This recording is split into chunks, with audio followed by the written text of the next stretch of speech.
vivendo uma situação extremamente perigosa. Então, eu queria, antes de efetivamente entrar no conteúdo da minha palestra, dizer: não é verdade que se o Congresso americano tomar decisão que permita que as operadoras tratem de maneira diferenciada pacotes que transitam na rede, não é verdade que isso vai afetar a internet mundial. Por quê? Pelo seguinte: se você usa o Google, se você usa o Gmail, se você usa o Yahoo, se você usa o YouTube, se você usa o MySpace, se você usa uma série de sites e serviços da internet, a maioria deles estão hospedados em território americano.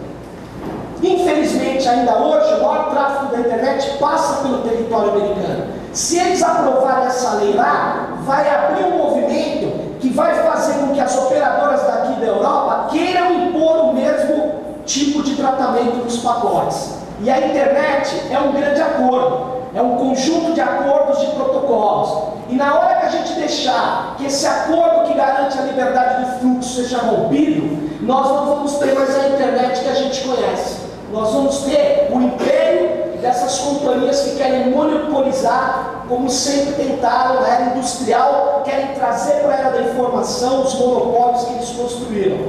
E aí, eu queria começar, depois dessa informação que eu gostaria de passar a vocês, eu queria começar propriamente com o meu tema. O meu tema se baseia principalmente nesse autor aqui, Kevin Werbach. Kevin Werbach, ele tem uma frase que é bastante esclarecedora. Tudo que nós aprendemos sobre o espectro radioelétrico é um equívoco. O texto onde ele lança essa ideia é exatamente The Common Age of Unlicensed Wireless.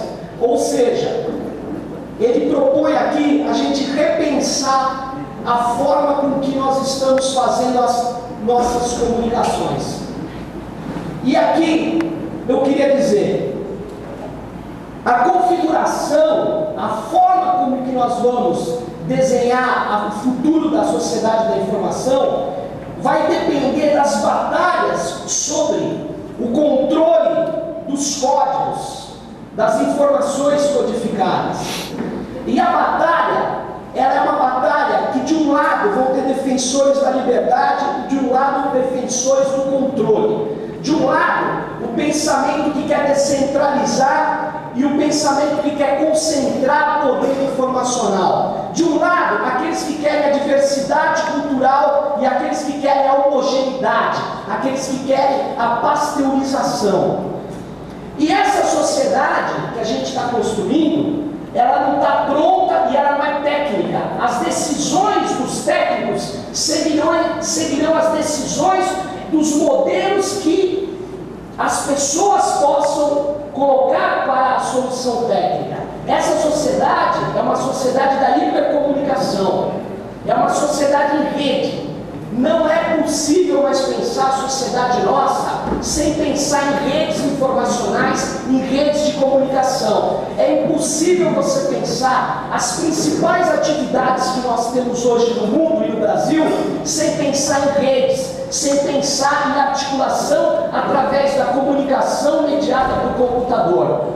Portanto, se nós estamos falando de uma sociedade em rede exige padrão de comunicação. Toda comunicação em rede se baseia em protocolos, se baseia em linguagens. A minha rede, para entender a comunicação que vem da sua, precisa ter um protocolo que permita a gente entender.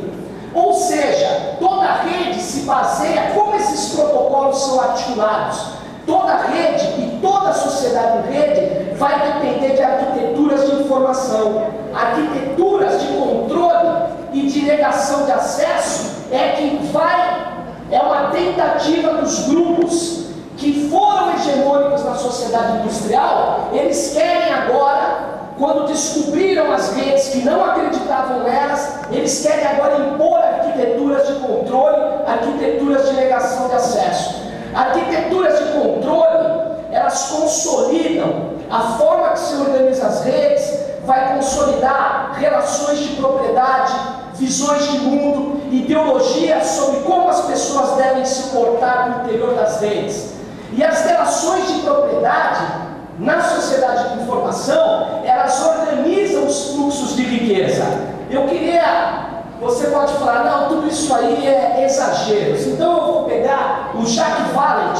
O Jack Valent era o presidente até há pouco da Motion Picture Association of America, a Associação das Empresas de Hollywood. Eu queria ler, é super curto, é melhor eu ler do que eu falar sobre. Nós, disse Jack Valent, trazemos mais rendimentos que a venda de aviões, agricultura e indústria de autopeças. O mais impressionante e valioso é que a nossa indústria de copyright possui um balanço de comércio positivo com cada país do mundo. Nenhum outro empreendimento americano pode fazer esta declaração. O que ele quer dizer com isso? Ele quer dizer com isso que o copyright,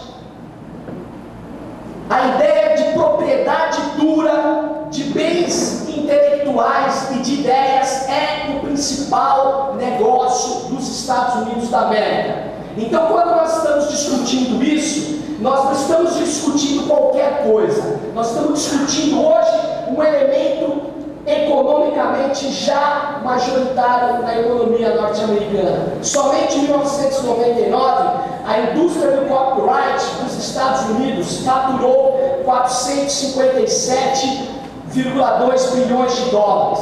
Ela cresceu 360% entre 1977 e 1999.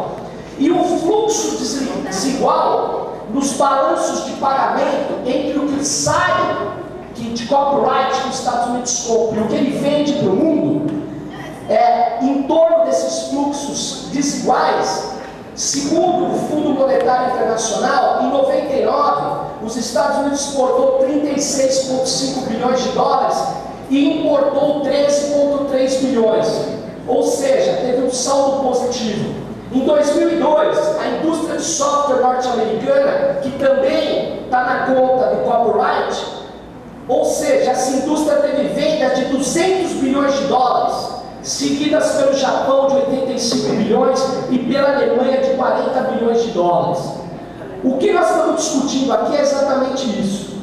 Para manter os fluxos de riqueza que essas sociedades acumularam no capitalismo industrial, numa sociedade de predomínio de bens materiais, ela vem numa sociedade de predomínio de ideias e quer fazer com que ideias se transformem em matéria, em coisa escassa, em coisa que se você copiar você não perde. E aí eu queria lembrar uma frase do Bernard Shaw, que é um escritor irlandês, que não conheceu a sociedade de informação, mas era um defensor da liberdade do conhecimento.